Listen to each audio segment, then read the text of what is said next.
A man who grew up in Broken Arrow is being called a hero after he helped find one of the suspects in the Kansas City shooting.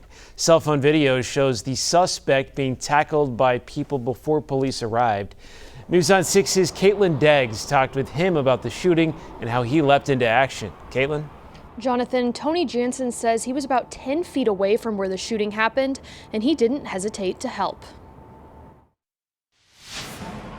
Video shows Tony Jansen's running after the suspect, yelling at people in the crowd to tackle him.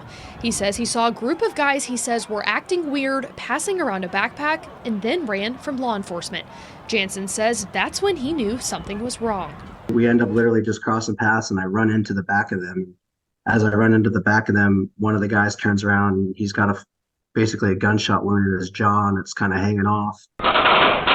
Other witnesses say they thought the gunshots were fireworks, but Jansen says he knew immediately what was happening because he served in the Navy and trained for active shooters. It just turned on like just the training that I've just had, and just to kind of keep a level head and just realize what's going on at first. He says he is still trying to process everything that happened. I'm just honestly grateful to be here. I felt like I had a guardian angel that night or that day. And I mean, if I would have been walking 10 steps faster, I could have been right in the line of bullet fire, and I probably wouldn't be here. He's thankful for the Good Samaritans who helped and hopes to meet up with them again someday.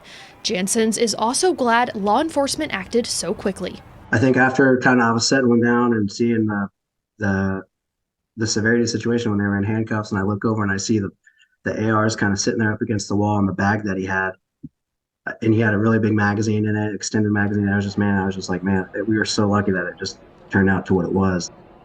And Jansen's recommends people always be aware of what's going on around them, no matter where they are. Live in downtown Tulsa, Caitlin Deggs, Oklahoma's Own, News on 6.